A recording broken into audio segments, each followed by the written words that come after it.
Саламатсызбы урматтуу окуучулар. Силер менен биз азыр маалыматты сактоочу каражаттар жөнүндө маалымат алабыз. Маалыматтарды кантип сактасак болот? Ошолор жөнүндө маалымат алабыз. Ал үчүн биринчи компьютерден Google Chrome'га киребиз.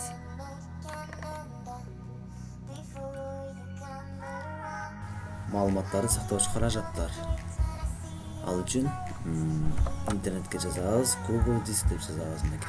Google Disk'ти ачканыбыздан кийин автоматтуу түрдө аккаунтубузга синхронизация болот. Открыть басабыз. Файл менюсунан ал жерден биз бир папка түзөбүз.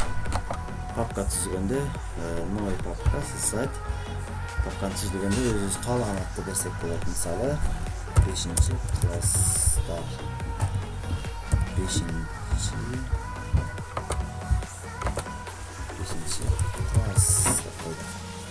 создатты бастык. Ошентип биз өзүбүзгө керек болгон бир файл түзүп алдык, папканы түзүп алдык.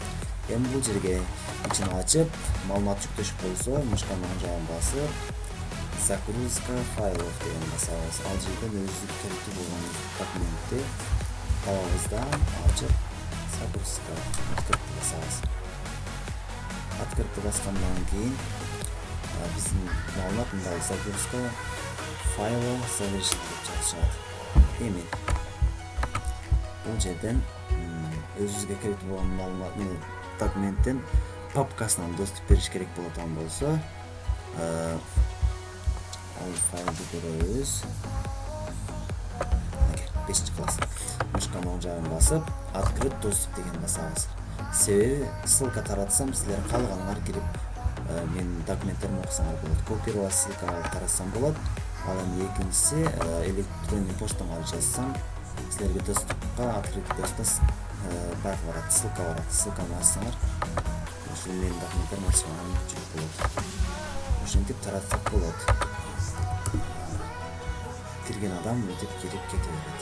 Кирип маалыматты кааласа көчүрүп алат. Ошол бул Google Disktин функциялары. Эми экинчи дискке өтөбүз. Яндекс Диск боюнча маалымат алабыз. Яндекс Дисктагы кудум эле ошондой. Google Diskте 16 гигабайт өлчөмүндө память берсе, Яндекс Диск болсо 10 гигабайт өлчөмүндө память берет. Бир папка түзүп беребиз. Бул жерден создать басабыз. Папку 5-класстар деп сохранить алдым.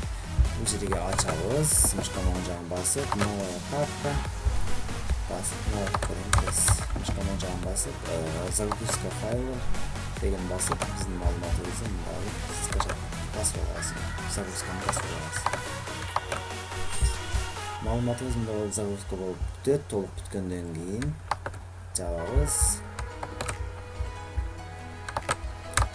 Биздин документ эгер көчүрүш керек болсо, мышканын оң жагын басып, скачатты басабыз. Эгер таратыш керек болсо, ушул жерден папкадан доступ беришибиз керек. Ал үчүн папкасын белгилеп, мышканын оң жагын басып, настроить доступ деген басабыз дагы. Бул жерден пользовательдерди жазабыз. Мисалы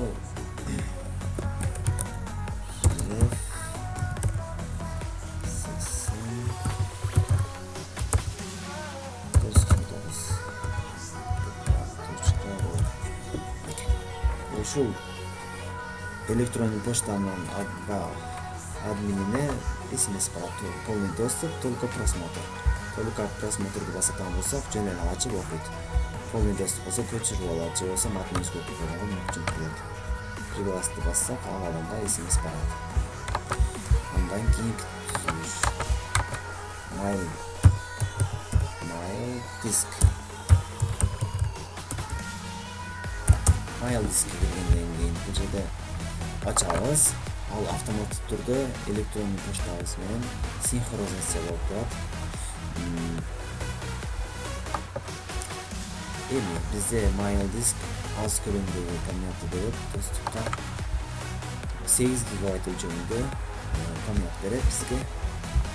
Эми бир папка түзүп беребиз. Создать папка 5-класс 5-класс жаздык. Бул папка түзүп алдык. Эми бул жерге документти сакташыбыз керек. Ал үчүн загруз деген басабыз. Файлды белгилеп открыть басабыз. Биздин документ көчүрүш керек болсо мышканы жагын басып скачать деген басабыз. Эгер доступ бериш керек болгон болсо мышканы жагын басып открыть доступ по ссылка деген басабыз. Бул жерден ссылканы көчүрүп алып права доступ дейт. Ушундай загрузкага, анан просмотрга берет доступту. Биз полный доступ беребиз. Эми бул ссылканы WhatsApp'тан же башка нерседен тараткан болсок, ошол ссылка аркылуу кирген адам мында алып биздин документти окуп, каласа көчүрүп ала берет. Ушундай иштерди таратканга бар. Бүгүнкү сабагыбыз ошол маалыматтарды сактагыч түзүлүштөр боюнча болду. Саламатта калгыла.